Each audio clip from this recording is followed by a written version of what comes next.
ओम गणेश हर हर महादेव। और महाशिवरात्रि की सर्वप्रथम आप सभी को मेरी ओर से बहुत बहुत शुभकामनाएं। हर हर महादेव। अब महाशिवरात्रि का उपवास करने से क्या फल प्राप्त होता है, कितना महान फल प्राप्त होता है, आज के इस विषय और वीडियो में मैं आपको श्रवण करवाऊंगा। अगर आपको यह विषय वीडियो पसंद आए लाइक कीजिएगा, शेयर कीजिएगा, चैनल पर नए हो तो सब्सक्राइब करके घंटी का चिन्ह अवश्य दबाइएगा। तो चलिए शुरू करते हैं। तो सबसे पहले यह महान रात्रि जिसे महाशिवरात्रि कहा जाता है, पहले तो ये लिखा है कि अगर कोई भी मनुष्य पूरी रात्रि को जागरण करके जगराता करके अगर भगवान शिव की आराधना पूजा अभिषेक आदि करते हैं, उसमें भी खास करके जो पंच प्रहर की पूजा की जाती है 4 प्रहर के साथ, तो उसका जो फल निरूपण है वो इस कल्प में कोई कर ही नहीं सकता। अर्थात इसका फल इतना प्राप्त होता है, ऐसा शिव रहस्य में कहा है और ऐसा सुत मुनि का भी वचन है। सुत मुनि कहते हैं कि उसमें भी कोई 1 घंटा भी जगराता करता है, 1 प्रहर भी जागता है या पूरी रात भी कोई जागरण करता है, तो वह मनुष्य जन्म में तो दुर्लभ ही माना जाएगा।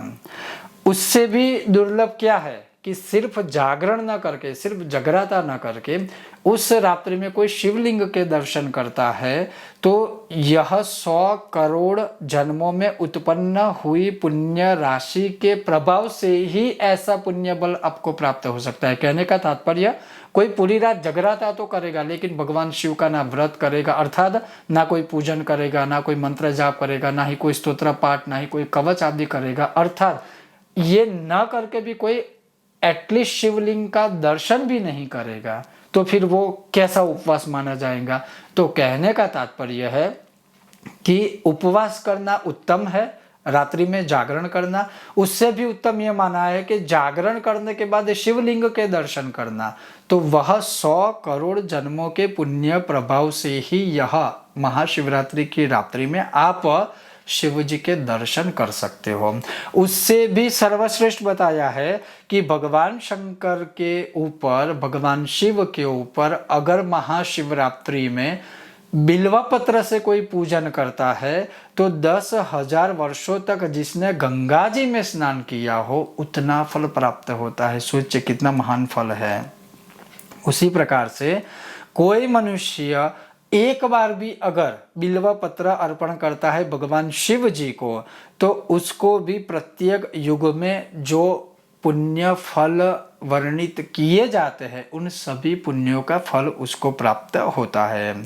वैसे ही कहा है कि अगर कोई मनुष्य शिवरात्रि में पूरी रात जागरण करके उपवास करके भगवान शिव के सामने बैठकर या तो शिव नाम संकीर्तन करता है या तो शिव जी का पंचाक्षरी या षडाक्षरी कोई मंत्र का जाप करता है, तो उसे 100 यज्ञों करने जितना फल प्राप्त होता है। उसी प्रकार से आगे लिखा है कि कोई भी मनुष्य अगर उस दिन या उस रात्रि में, अर्थात महाशिवरात्रि के दिवस में या फिर रात्रि काल में सिर्फ बिल्व पत्र से भी भगवान शिव की आराधना करता है, तो उसे दरिद्रता से भगवान शिव साक्षात मुक्ति देते हैं।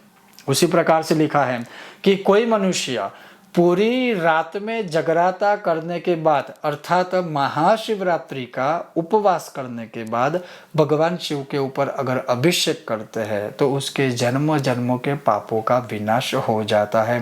कहने का तात्पर्य है कि उपवास के विषय में इतना कुछ लिखा है, खास करके महाशिवरात्रि के उपवास के विषय में, कि कोई भी मनुष्य अगर उपवास करने के बाद भगवान शिव के सानिध्य में बैठकर चाहे भगवान के ऊपर जल से अभिषेक करे, चाहे भगवान के ऊपर दूध से अभिषेक करे, चाहे किसी भी शास्त्रोक्त द्रव्यों से अभिषेक करता है या अभिषेक पूजन पाठ आदि न करके भगवान को केवल दर्शन की, भगवान शिव के केवल दर्शन भी करता है, भगवान शिव के सामने बैठकर भगवान के मंत्र जाप आदि भी करता है या भगवान के स्तोत्र पाठ आदि भी करता है, तो भी उसके जन्मों के, कई जन्मों के पापों का विनाश होता है। और जिन पर शिव की कृपा बन जाए तो फिर उसका आगे क्या नहीं हो सकता। अर्थात सकारात्मक स्वरूप से भगवान शिव के अगर आशीर्वाद प्राप्त हो जाए तो वो जीवन में कभी पीछे मुड़कर नहीं देखेगा, वो आगे ही बढ़ता रहेगा शिव की कृपा से, शिव के आशीर्वाद से। तो कहने का तात्पर्य ये है कि महाशिवरात्रि के उपवास करने से अवश्य ही शिव की पूर्ण कृपा प्राप्त होती है। अब उपवास भी कैसे करना है तो मैं उसका एक संक्षिप्त विवरण भी आपके सामने प्रस्तुत कर देता हूँ।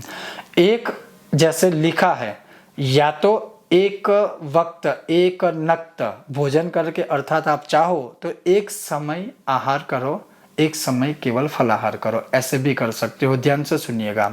लेकिन जो अधिकतर हम ये मानते हैं कि हम पूरा दिन या पूरी रात कुछ न खाकर, साबूदाने हो, मुरैया हो या फिर ऐसी फलाहारी चीज़ें सब बोलते हैं और फिर दिन में 500 बार खाते हैं, फिर 5000 लोगों को बोलेंगे कि मैंने महाशिवरात्रि का उपवास किया। ये उपवास और इन चीज़ों को फलाहार में बोलना ये भी दोष है। शास्त्रों में ऐसा कहीं पर भी नहीं लिखा है कि चाहे वो साबूदाने की कोई भोजन सामग्री हो, चाहे मुरैया हो, और बहुत सारी चीज़ें बाजार में उपलब्ध है, लेकिन वो कुछ फलाहार नहीं कहलाएगा। फलाहार का मतलब है केवल फलों का आहार। अगर ऐसा स्पष्ट रूप से आप उपवास कर सकते हो तब भगवान की कृपा प्राप्त होगी। आप एक समय या एक साइड ऐसा बोलोगे कि चलो मैंने भोजन नहीं किया है, लेकिन दिन में 10 बार कोई और चीज़ खाओगे फलाहार के नाम पे, तो फिर वो तो हो गया, मतलब उसे उपवास कैसे कहेंगे? भगवान कहाँ से खुश होंगे? आप अपने आप को खुश कर रहे हो नई नई चीज़ें बना के खा के। ऐसा उपवास नहीं हो सकता और ना ही करना चाहिए।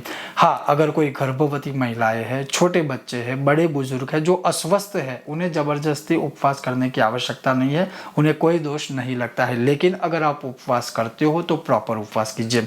अब महाशिवरात्रि का उपवास आप किस प्रकार से कर सकते हो? जैसे मैंने कहा, एक समय आप चाहे तो भोजन का आहार कीजिए और एक समय आप फलाहार कीजिए, पूरी रात फिर कुछ नहीं खाना है, ध्यान से सुनिएगा।